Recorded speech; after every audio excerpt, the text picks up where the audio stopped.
In 2010, a young woman walked into a police station in Wales and told an absolutely horrific story. The woman had been a member of a satanic sex cult since she was only 7 years old. She had been forced into the cult by her mother, and from the moment they became members, their entire lives revolved around the desires of a man named Colin Batley. Colin instructed the cult members to move to a cul-de-sac in Kidwelly in Wales, and there they spent every single second of their lives serving Colin, forced to do the most disgusting and unnatural things. Hey everyone, welcome back to my channel. My name is Sommer Sanchez, and on this channel we talk about crimes, cults, and heinous history. So if that sounds interesting to you, please consider subscribing and turning on notifications so you never miss an upload. Today we're talking about the Kidwelly cul-de-sac cult and its absolutely vile leader, Colin Batley. But before we get into that, let's go ahead and briefly talk about today's sponsor. Today's video is sponsored by Love and Pies. Love and Pies is a super cute and cozy mobile game where you follow single mom Amelia Green. Amelia comes back to her hometown of Appleton with her young daughter Kate,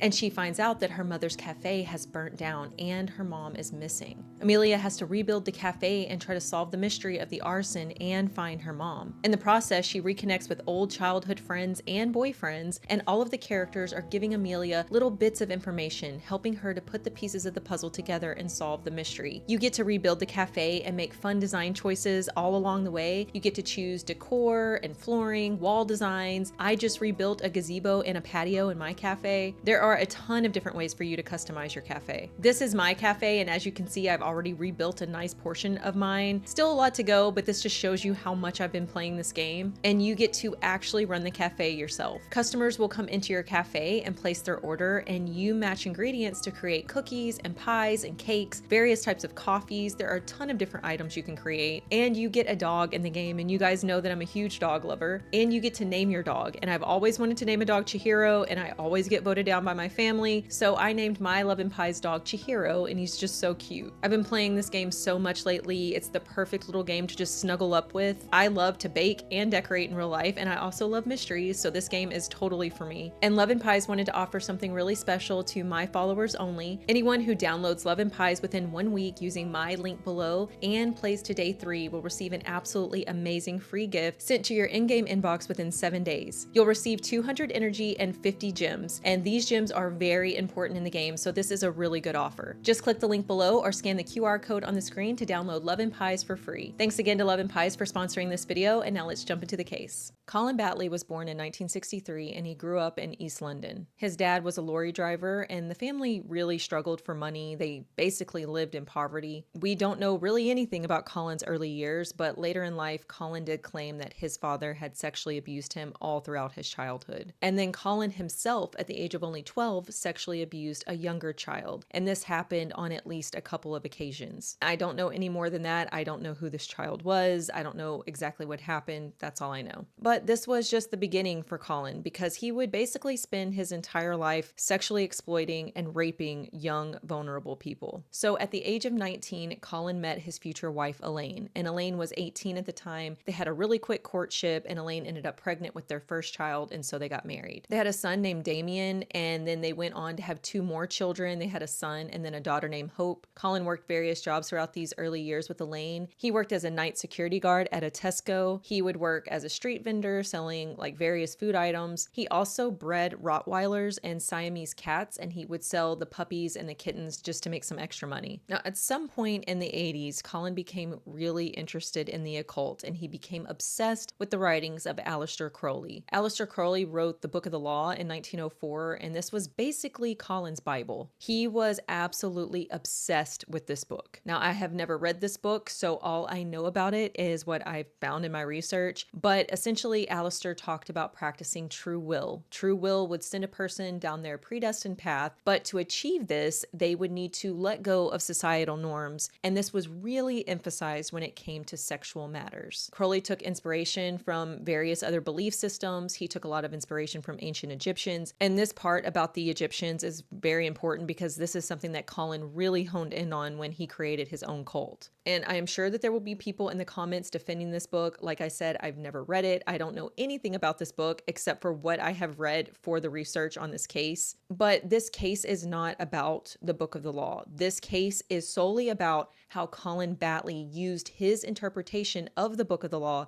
to control his cult. In his mind, he now had permission to do whatever vile, unnatural thing he wanted to do. And so he created a world in which sex ruled everything. Sex with adults and sex with children became the norm. So Colin is obsessed with Aleister Crowley and the book of the law, and he starts to introduce his new beliefs to his wife Elaine and really pushing her into this way of thinking as well. And so they started talking about all of this with their close friends, and they sort of formed this little group of like Aleister Crowley groupies, and they would have these meetings to discuss his writings, and Colin would interpret the writings. But eventually just sitting around talking about Aleister Crowley and the book of the law wasn't enough for Colin. He realized that what he really wanted was to be a leader. So eventually he declared himself the Prince Priest, and he said that he had a direct connection to the gods and they told him what to do. He also said that the gods could see everything and they knew everything. And if they knew it, then so did Colin. So there was no hiding anything from him. And it wasn't long before Colin was right at the center of the cult. Everyone lived to serve Colin. In their minds, if they were serving Colin, then they were also serving the gods. So Colin had a little following, and he convinced the members that the church was really big and there were spies and assassins all over the place. This gave the cult members something to fear. Not only did they need to fear the gods, but they also needed to fear the highest members of the church. Colin started holding these bizarre meetings where he and the other members would read aloud from the book of the law. They would wear these purple robes and everyone would be required to be naked under the robes. Then Colin would give a sermon and then they would have group sex.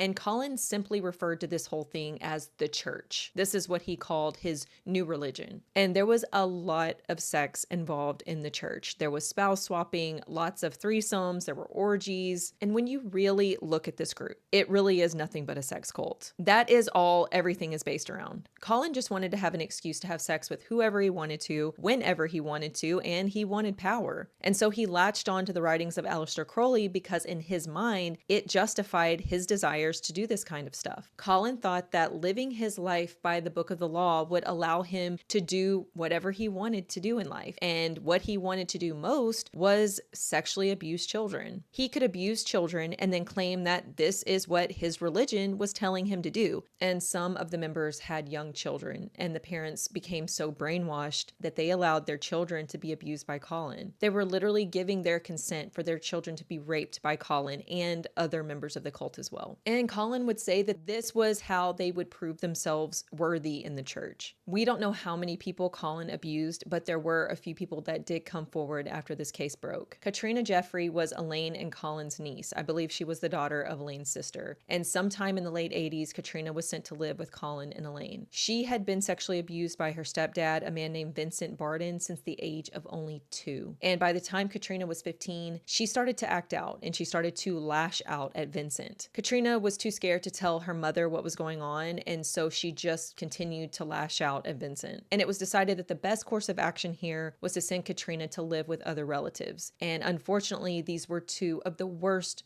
relatives she could have been sent to, and that was Colin and Elaine Batley. So when Katrina first moved in with Colin and Elaine, things were actually really good. Colin and Elaine were really kind to her. Colin would take Katrina ice skating, he would play games with her, he would take her on picnics, and Katrina really felt like her prayers had been answered. She had lived a nightmare since the age of 2. She had been repeatedly raped by her stepdad Vincent, but now she felt safe. She was finally in a really good environment. She was being taken care of. She was finally getting the love and attention that she needed. But of course, that was all a lie, because just 6 weeks after Katrina moved in, she was raped by Colin for the first time. One night, Colin sent Elaine and his kids to bed, and he told Katrina that he needed to talk to her. So he sits Katrina down and he says, "I'm in a cult, and you can either join or not join. It's totally your choice. But if you decide not to join, you will have to move out. You'll have to go back and live with your mom and stepdad." Now, the absolute last thing Katrina wanted to do was go back to live with Vincent, her abuser. So in that moment, she would have done anything to ensure that she never had to go back to live with Vincent. So she told Colin that she would join the cult. And remember, Katrina is very young at this point. She's only like 15 years old. And she has said that she didn't even really understand what a cult was. But she just agreed because while she didn't know what a cult was or what it meant for her if she agreed to join Colin's cult, she absolutely knew what it meant for her to say no and be sent back to live with Vincent. She would be living in danger every day. She would have to live in fear, knowing that at any moment Vincent could rape her. So Katrina agrees to join the cult. Colin says, okay, great, that's settled. You can go ahead and go to bed. Then just a few days later, Colin tells Katrina that it was time for her initiation into the cult. And this initiation was literally Colin raping his niece. This was how Colin initiated every new young member of the cult. So Katrina had thought that she was finally safe. She thought that the constant nightmare that she had been living at home with her mom and her stepdad was finally over, and she would never have to be subjected to that kind of abuse ever again. But now here she was, right back to being abused by someone who was supposed to love and protect her. She got a 6-week break, a 6-week happy period when she thought the nightmare was over, and now here she was being violated all over again. She literally went from one horrible situation to the next, and unfortunately, this was just the beginning, because Katrina was not only abused by her uncle Colin, but she was also abused by her aunt Elaine. Elaine would also sexually abuse Katrina. She would join in when Colin would rape Katrina, and before long, Katrina was being raped on a regular basis by both Colin and Elaine. After Katrina had been initiated into the cult, Colin gave her a necklace with an upside-down cross, and he told her that if that cross ever broke, that she would die. He said the cross represented her life, and if it broke, that was it, she was dead. And of course, the abuse did not stop there. Colin would also bring strangers over, and he would allow them to rape Katrina as well. Some of these strangers were actually cult members, and some were just random people off the street. The people who were allowed in to rape Katrina ranged in age from 30 to 50 years old. Colin, and sometimes Elaine as well, would sit and watch while these pedophiles raped their niece. And sometimes Colin and Elaine would join in while Katrina was being raped by strangers. On a few occasions, Katrina would push back.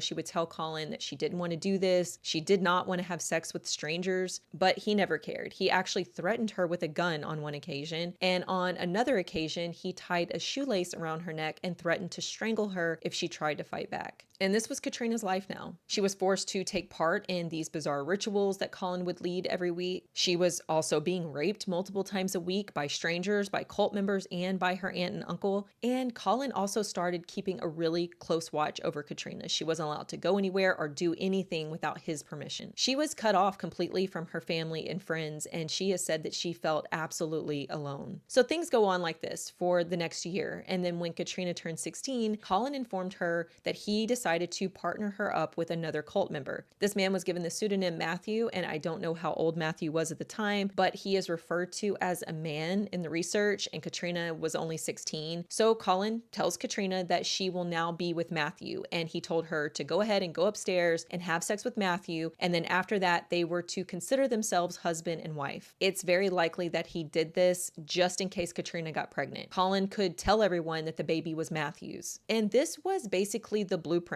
for how Colin treated every other young member of the cult, especially the girls. The girls were very much the main target for Colin, but he did also abuse the boys in the cult as well. One man later came forward and claimed that Colin had tricked him into having sex with Elaine when he was a kid, and another man came forward and said that when he was a kid, Colin raped him on multiple occasions. And Colin would give each of the members tests, and they were to take part in these tests in order to elevate their position in the church. And these tests always involved a sex act, and no one was allowed to talk to other members of the cult about their individual tests. So like if Colin tested one of the members by, raping them, they were sworn to secrecy. He would say that the tests were protected under the secrecy of the church, and if they told anyone, that the gods would know, and if the gods knew, then so did he. Colin also told his followers that there was no family structure in their group. There were no brothers, sisters, mothers, fathers, aunts, uncles. There was only the church. That was all that mattered. He also preached that there was no sin and everyone should live life by their own will. Basically, do whatever you want to do without consequences. And one of the highest positions that you could be elevated to within the church was the position of the Scarlet Woman. This is also something from the Book of the Law, and the Scarlet Woman was supposed to be like very sexually adventurous, very promiscuous, and claiming that the tests were protected under the secrecy of the church was how Colin was able to hide some things from Elaine. So even though Elaine would take part in the abuse of some of the children and she would participate in threesomes and orgies and stuff, that was all done under Colin's orders. And typically Colin and Elaine were both involved in some way. So when Colin would have sex with other members of the group, it was okay because she knew about it. It was on the God's orders according to Colin. However, Elaine was not okay with Colin having sex with other members of the cult without her knowing about it. And so by Colin making it a rule that the members could not share the information about their individual tests that they were given, this was how he managed to have a very long sexual affair with a cult member named Jacqueline Marling right under Elaine's nose. Jackie Marling was in her 20s, living in London with her two young daughters, Annabelle and Olivia, and her live-in partner Alan when she first met Colin Batley. Annabelle is another pseudonym that Jackie's daughter later goes by to protect her identity. And Annabelle was Jackie's daughter from a previous relationship with a man named David, and Olivia was the daughter that Jackie shares with her current partner, Alan. We don't know much about Jackie's life before she met Colin, but we do know that she was not a very attentive mother. Annabelle has said that she doesn't remember her mother ever hugging her or her sister. She never kissed them goodnight. She never read them bedtime stories. Jackie didn't even really speak to her kids. She was just sort of there. She was like physically present, but she was not there emotionally for her children at all. But Jackie's first husband, David, would still come around to see Annabelle as often as he could. He would pick her up a couple of times a month and he would bring her to his house and they would spend the day together. But Jackie's new partner, Alan, was really the main father figure in her life. He picked her up from school, he played with her, he took her to the park, he gave her the support and the love that she was not getting from her mother. Jackie also had a couple of sisters and they were essentially the exact opposite of Jackie. They were warm and nurturing and caring. I think they knew that the girls were not getting what they needed from their sister, so they sort of stepped in as mother figures for them. So at this point in the girls' lives, they do have some very caring, loving adults around them. They don't have the greatest mom in the world, but they do have other family members who love them and protect them and look out for their well-being. But that was all about to change because Jackie unfortunately meets Colin Batley. Jackie quickly got pulled into Colin's cult and she completely devoted her life to him. Jackie slowly pulled Alan into Colin's teachings as well, but Alan was just really going along with whatever Jackie wanted. He wasn't into what Colin was teaching. I think at this point, he was just trying to keep the family together. And as far as I know, Alan didn't know about a lot of the stuff that was actually happening within the cult, but Jackie was totally dedicated to Colin, and she and Colin became very, very close. And she totally believed that Colin really was the prince priest and he had a special connection to the gods. So Colin has like this little following around him. It's a small group. There's only about 17 people, but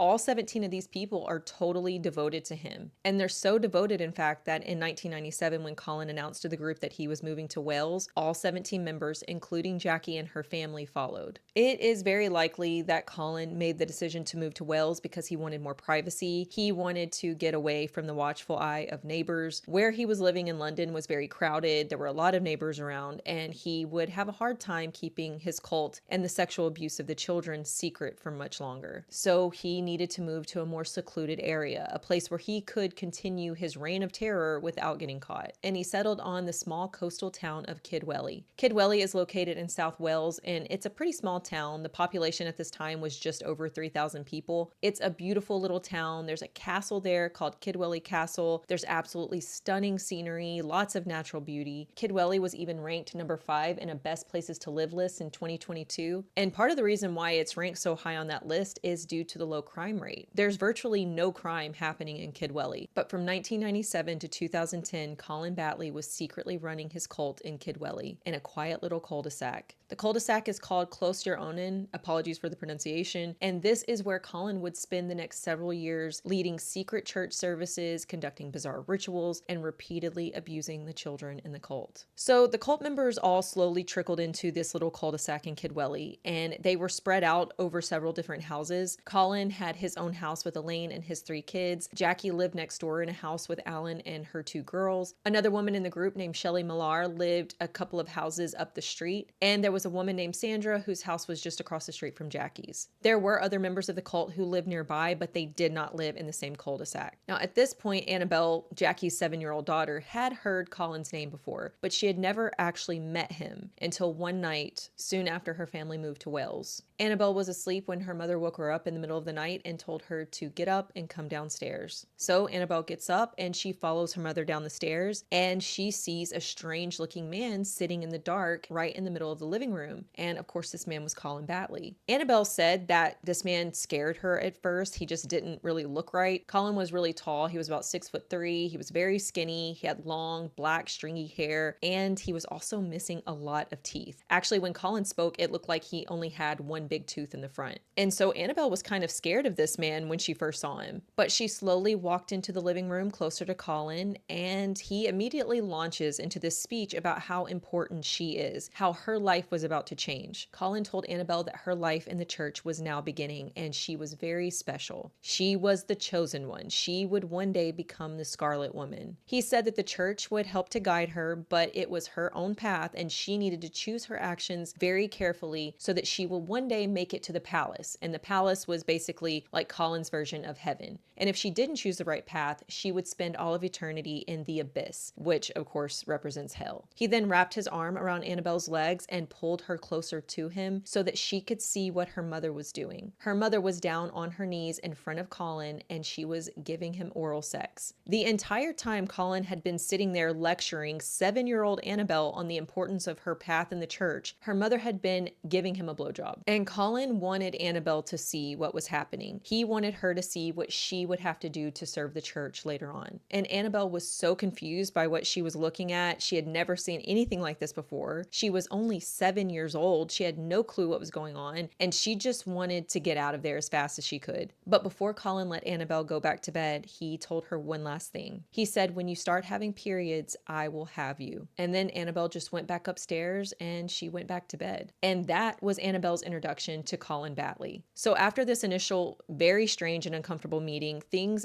actually seemed okay for Annabelle for a while, and she settled into her new life in Wales. Her dad would call to check in on her occasionally, but Jackie would never let him talk to her. One of Colin's rules was no interactions with outsiders, and David was an outsider, so Jackie cut off all communication between him and Annabelle. Not too long after the move to Wales, Jackie and Alan's relationship fell apart. I don't know how much Alan knew about Jackie's relationship with Colin. Did he know that she was having sex with Colin? Because at this point, they were having sex on a regular basis. Maybe that contributed to the relationship falling apart. I don't know. But eventually Alan left the cul-de-sac and he settled into a town not far from Kidwelly. So now it is just Annabelle, her mom, and her 2-year-old sister Olivia living in the house in the cul-de-sac. Colin went around to all the cult houses and hung various photos of Egyptian gods. And one of the rules were you could not turn your back on those photos. When they would walk out of the room, they would have to walk out backwards, so their backs would never be facing the photos. Another rule was to never directly look into Colin's eyes, because if you did, you would see the abyss. The cult members would also have to meditate every day, and of course they were naked during these meditation sessions. Colin had 2 big Rottweilers, and he had trained them to attack on command, and neighbors have said that Colin would walk around with the dogs like he was showing them off and letting people know that he was untouchable. Each of the adult members of the cult had a tattoo of the Eye of Horus on them, and Colin said that this tattoo meant that they were protected by the gods. And everyone waited on Colin day and night. All he had to do was say the word. If he said tea, someone would have to jump up and make him a cup of tea. One former member later said that all Colin had to do was snap his fingers and the women would strip down naked. Everyone lived to serve Colin. But even though all of this weird stuff was happening, for a while, there were actually some really happy times for Annabelle. When she first arrived in Wales when she was 7, she became really close friends with Colin's daughter. They were only a year apart in age. Colin's daughter was a year older, and they would play together all the time. They became so close. They were practically like sisters. Colin and the other cult members would have these big cookouts. They would have big holiday parties. Halloween was Colin's favorite holiday, and they would all get together for this big celebration. They even took trips together. They went to Disneyland. They took yearly trips to France. And every year, right after school let out, Colin would set up a big bouncy castle and all the kids would play and have so much fun. Elaine would bake pies and cakes and cookies, and they would just have like these big cookouts together. They became like one giant family. Like they were their own little community within a community. Colin told the cult members that if anyone started asking questions about their religion or their way of life, they were supposed to tell them that they were Mormons. I guess he thought that that would explain this like semi-communal living situation and the close relationships and the fact that the group was mainly women and children aside from Colin. And just as Annabelle was finally feeling settled in her new life, and actually she was sort of happy, you know, having kids to play with, lots of adults around, she was feeling this sense of community. They were like one big family. Things took a major turn for the worse. In the summer of 2001, Annabelle's nightmare started. One day, Annabelle and Colin's daughter were out jumping on the bouncy castle. Colin had set one up for the kids just like he did every summer right after school let out. And it was pretty warm outside on this particular day, and Annabelle was starting to feel a little overheated. She was starting to feel a bit faint from the heat, and so she told Hope that she needed to go inside and lie down for a bit just to cool off, and she would come right back outside. So Annabelle gets out of the bouncy castle and she goes inside of her house and up the stairs to her bedroom, and she lays down on her bed to rest. And just a few minutes after she laid down on the bed, Colin walked into her room. He sat down next to her on the bed. He made some small talk about how hot it was outside. And then suddenly out of nowhere, he climbed on top of Annabelle, pinned her down, and started raping her. After it was over, Colin just said, "I told you that I would have you." Then he got up and walked out of the room like nothing had even happened. And Annabelle was so confused. She had no idea why this had just happened to her. She has said that she wanted to go tell someone, but she didn't know who she could tell. Her mother rarely ever spoke to her, and she was so obsessed with Colin, she didn't think that she would believe her. She thought about telling Elaine, but that was Colin's wife, so she felt like she couldn't tell her. She couldn't tell her best friend Hope because that was Colin's daughter. She has no contact with other family members at this point. Alan is also gone, and so she felt completely alone. So she just regained her composure and she went back outside with Hope. And even though she was in terrible pain, she just pretended like nothing happened. Annabelle was 11 years old when this happened to her for the first time. And after that, the rapes were at least an every other night occurrence. Right before Colin raped Annabelle for a second time, he told her that what they were doing were tests and that the gods so far were really pleased with her. And before he raped her this time, he asked her if she wanted to participate in the test. And even though Annabelle hated what was happening to her, she wanted to please the gods, so she said yes. And this was a tactic that Colin would use a lot on the cult members, especially the younger ones. He would ask them if they wanted to please the gods and take a test, knowing that these kids had been conditioned and brainwashed into thinking that they had to please the gods or they would never make it to the palace. They thought that if they angered the gods by not taking the test, that they would spend all of eternity in the abyss. Colin knew that the children would be too scared to say no, and so in their minds, it wasn't like they were being raped by Colin. They thought that it was their choice, that they were consenting to this. Remember, one of the rules that Colin gave the cult members was you could not talk about your tests with anyone. He said they were protected under the secrecy of the church. So Annabelle thought that even if she did go and tell someone, the gods would know and she would be punished. Colin continued to abuse Annabelle like this for the next 3 years, and then when she turned 14, things got even worse. Colin instructed Jackie and Annabelle to have sex with him at the same time. Annabelle was forced to have sex with her own mother and Colin. And then he started instructing Jackie and Annabelle to have sex with each other without him, or while he watched. And sometimes he would force Annabelle to watch him have sex with her mother. And Colin would be really rough with Annabelle when he would abuse her. He would even bite her with his one big front tooth while he was raping her. And he told her that he did this because she needed to get used to the pain. And remember, Annabelle is 14 years old at this point, so she still attends public school. So she is forced to endure this horrific abuse every day of her life and then wake up the next morning and attempt to function normally. Annabelle later said that she was quite literally a schoolgirl by day and a sex slave at night. Another thing Colin did to keep his control over the cult was to withhold money. Many members of the cult were on welfare and they would get a monthly check from the government, and the members were forced to hand their money over to Colin every month. Some members of the cult did have jobs, and when they would get their paychecks, they would have to hand most of it over to Colin. So Colin would collect all of this money and then he would give everyone an allowance of like 50 pounds per week. And this money was supposed to be enough for them to live on for the week. It was supposed to be enough for them to buy food and clothing if they needed it, toiletries, things like that. So oftentimes there was not enough food in the house. And Colin would tell the members that the money was actually going to church headquarters. But of course, Colin was actually just pocketing all of the money himself. His family always had a fully stocked fridge. His kids had the nicest clothes, while all the others went without. Then the inevitable happened. With all the sex that was happening within this cult, someone was bound to get pregnant. Jackie ended up getting pregnant with Colin's baby, and she ended up having a son. Now, this was not something that Colin wanted Elaine to know about. She did not know that Colin was having a lot of regular sex with Jackie behind her back. They were actually having a full-blown affair behind Elaine's back. Jackie even secretly referred to herself as Colin's wife. Colin knew that Elaine would not be happy if she found out that he had fathered a child with Jackie, and so they came up with the story that Jackie's ex-partner Alan had come back for just a few days. They had had sex while he was in town, and the baby was actually his. They would just tell everyone that Alan was the baby's father. But in reality, Jackie had not seen Alan in years at that point. Colin was 100% that baby's father. Jackie went along with the lie just like Colin wanted, and Colin was worried that this pregnancy situation might come up again. And that's when he decided to pair Annabelle up with another member of the cult named Thomas. Thomas was 5 years older than Annabelle, and so he was 19 and she was 14, and Colin would instruct Annabelle to have sex with Thomas. This was exactly like Katrina's situation. He did this just in case Annabelle ever became pregnant, they could just say the baby was Thomas's. And that is exactly what happened. In the summer of 2007, at the age of only 17, Annabelle found out that she was pregnant. There was no doubt in her mind that this baby was Colin's. She had been with both Colin and Thomas during the time that she had gotten pregnant, but she and Thomas always used protection. Colin never used protection. So she was very confident that this was Colin's baby. On the day that she found out, she went to Colin and she said, "I'm pregnant." And Colin, for a split second, looked shocked, but he immediately pulled it back and he regained his composure and he said, "Oh yeah,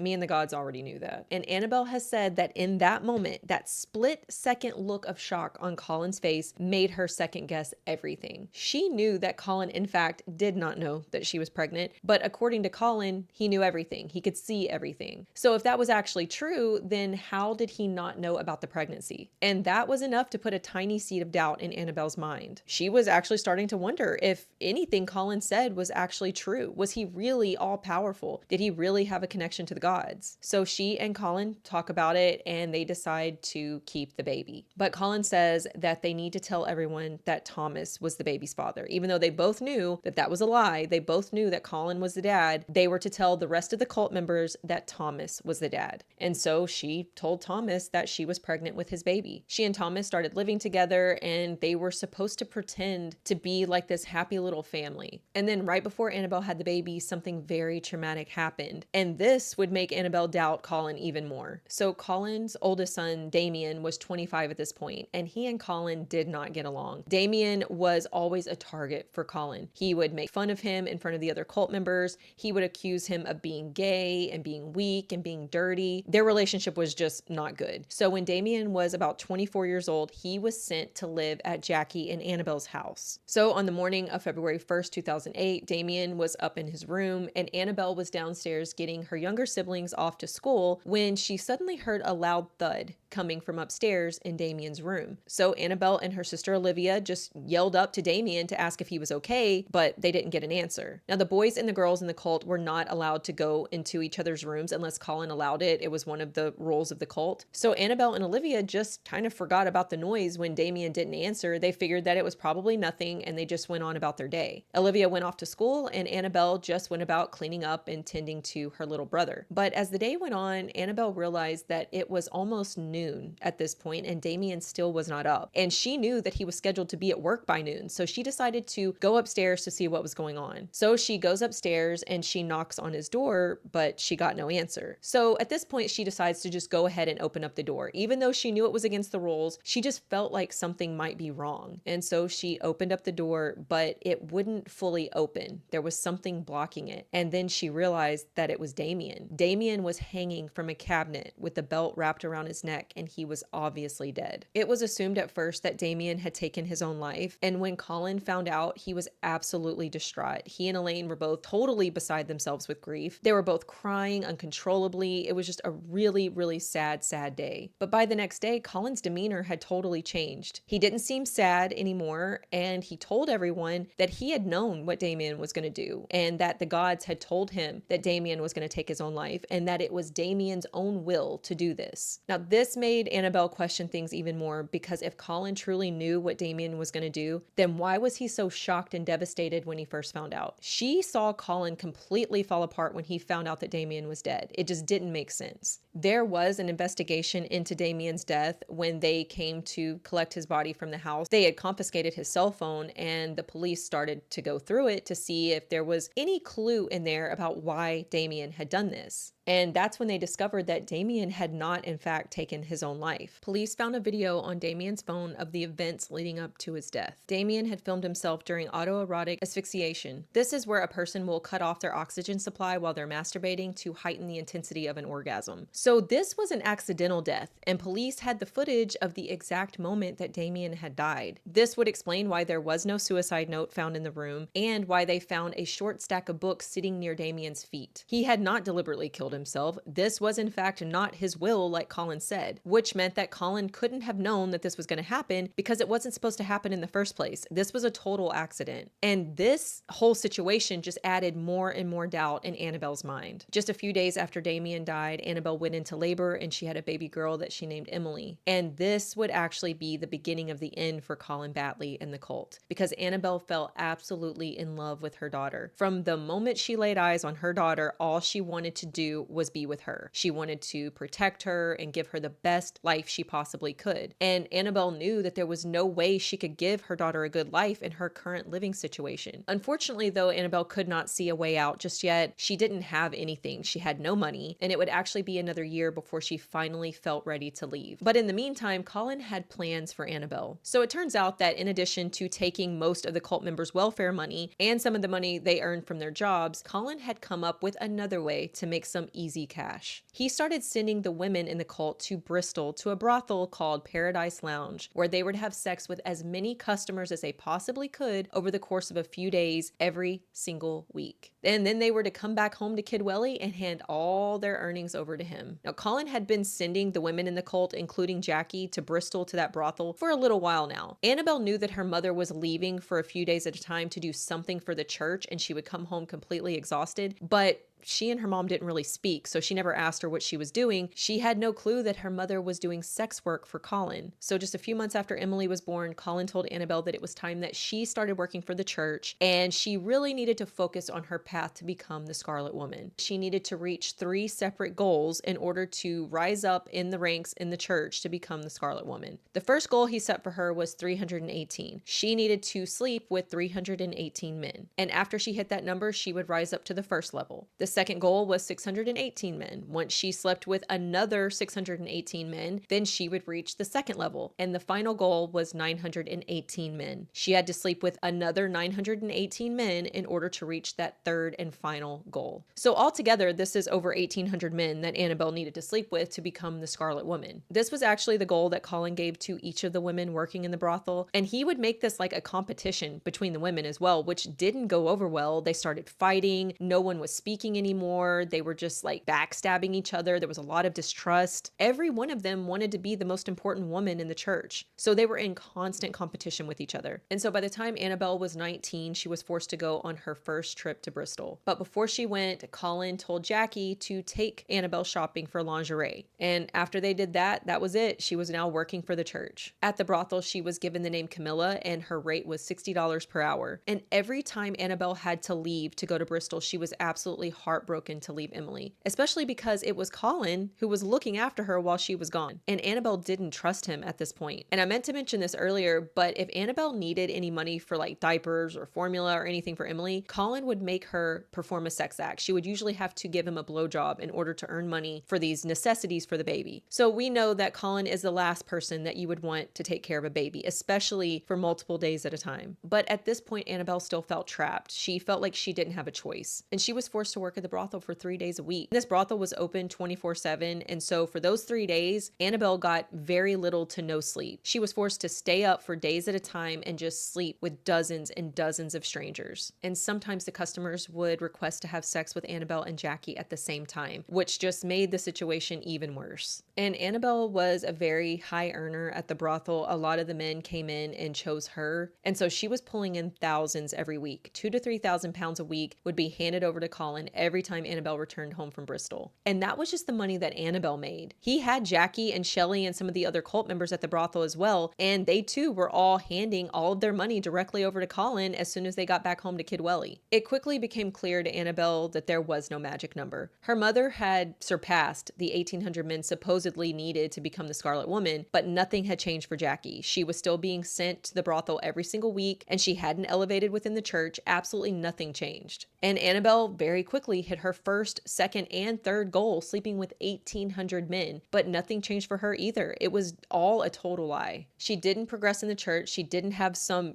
mystical awakening or anything like that. Literally nothing changed. And Colin would tell everyone that the money that they were giving him was going straight to church headquarters, but Annabelle started to notice all of the nice things that Colin was suddenly buying. He was buying nice clothes, expensive TVs, cars, furniture, all kinds of extravagant things. Annabelle started getting angrier and angrier as the weeks went on. She would see all of these things that Colin was buying, and she knew all of that nice new stuff was bought with her money, the money that she had earned from having sex with strangers. And she was also angry because she was missing out on a lot of Emily's milestones. She was angry that she had to leave her daughter every week for days and days at a time, and she missed out on Emily's first words, her first steps. It was killing her inside because all she wanted to do at this point was be with Emily. Emily was the only thing in her life that made her happy, but she just didn't know how to escape. She had been in this cult with these same people since she was 7 years old. This was all she knew. She had been cut off from everyone outside of the cult, and she had nothing. But she also knew that she could not stay there. She wasn't safe, and her daughter wasn't safe. She started to worry that Colin would do the same thing to Emily as he had done to her. So she devised a plan. The next time she went to the brothel, Annabelle took 30 pounds and she put it in a secret compartment in her makeup bag. And there were actually a couple of reasons why she did this. The first reason, of course, was simply to start saving up money for her escape. But the second reason was essentially to test Colin. If Colin didn't know about the money that she was keeping, he in fact did not see everything. He didn't have spies. He wasn't connected to the gods. And so that week when Annabelle got back from Bristol, she handed over all of her money except for that 30 pounds. And Colin did not say a word. He didn't know. Colin was not a prince priest. He wasn't close to the gods. He was just a disgusting, creepy man who had tricked all of these people into dedicating their lives to him, and it was all for nothing. The whole thing was a lie to get people to fulfill Colin's sadistic fantasies and also make him a lot of money. So Annabelle continued on her trips to Bristol every week for the next several weeks, and each time she went, she would secretly take out more and more money, until eventually she was taking several hundred pounds every week, and Colin never knew a thing. Once Annabelle felt like she had enough money set aside, she decided that it was finally time to go. So one night, Annabelle talked to Thomas to see how he felt about leaving the cult. And Thomas actually wanted to leave as well. Colin had started sending Thomas away all week to work in the town of Timby, and he too was having to hand over all of his money to Colin. And Thomas was getting pretty fed up with it. So Annabelle says, look, go down to the library tomorrow. They have computers there, and get on Facebook and look up my mom's old boyfriend, Alan. I know he'll help us. And so that's exactly what Thomas did. The next day, he went down to the library, he created a Facebook account, and he very quickly found Alan and sent him a message. At this point, Alan was remarried and he was living in a town about 30 minutes away, and he immediately responded and he said, I will absolutely help you guys. Just tell me when and where and I'll come pick you up. It was decided that Annabelle and Emily would go first and then Thomas would join them in a couple of days. So a few nights later, Annabelle waited until everyone fell asleep. She packed up a few things, grabbed Emily, and she quietly walked out of the house in the cul-de-sac, jumped into Alan's car, and she never looked back. She ended up staying with Alan and his family for a while, but then eventually she went to go live with one of her aunts in London. Her aunt's name was Kate. Once they got into London, Annabelle focused on rebuilding her life, and she got a job at a department store, and she was just trying to build a secure, safe life for her and Emily. Thomas started becoming really controlling. He didn't know how to cope with this new freedom that they suddenly had. He started following Annabelle. He would just show up at her job just to check in on her. He was keeping a constant eye on her, and Annabelle didn't like like that. This was the first time she felt like she had been free in her entire life, and she didn't want to be controlled by anyone anymore. And so she and Thomas ended up ending their relationship. And as soon as they did, he went right back to Kidwelly. Now, at first, Annabelle didn't really say much about her experience in the cult. She would talk about things here and there, but she never really told the full story. But eventually, she did open up to her Aunt Kate about everything. Starting from meeting Colin for the first time when she was 7, all the way up to working in the brothel and sleeping with 1,800 men. And Kate was absolutely horrified by what she was hearing. She told Annabelle that she needed to go to the police and tell them exactly what happened because she had been raped. But because Annabelle had been brainwashed to believe that since she had agreed to taking Colin's tests, that she had then agreed to sleep with him, she thought it was consensual. And so at first she didn't understand why she would go to the police. She didn't view this as rape. But Kate explained to her that she hadn't chosen to have sex with Colin. She had been raped by Colin. And when Annabelle finally started to come to terms with the fact that she had been raped for years by not just Colin, but also her mother, it sent her into a spiral. She started hanging around the wrong crowd. She started doing hard drugs. She wasn't taking care of Emily. Her aunt had to basically bring her back to reality one day after she found cocaine in the house. And she told Annabelle that if she didn't get clean, Emily would be taken from her and put into foster care. And the thought of losing Emily terrified Annabelle, and so she completely stopped all the drugs and she refocused her energy on making a better life for her and her daughter. But now she had another test to face. She had been forced to have sex with so many random people so many times without protection. Now she was realizing that there was a chance that she could have contracted something. So Annabelle went into the doctor's office for an HIV test. Before the test, the nurse asked her a series of questions. She asked if she had had sex with more than 20 people, and Annabelle said yes. And then she asked if she had used protection, and Annabelle said no. This was a really scary time for Annabelle, but thankfully the test did come back negative. But the nurse told her that she had been really lucky because based on her answers to those questions, she was in the high risk category. And this is actually what pushed Annabelle to finally go to the police. The thought of one of her siblings contracting something because of what Colin could be forcing them to do gave her the motivation to make sure that Colin and the others were behind bars. So in May of 2010, Annabelle went straight from that doctor's appointment to the police station. The police ended up getting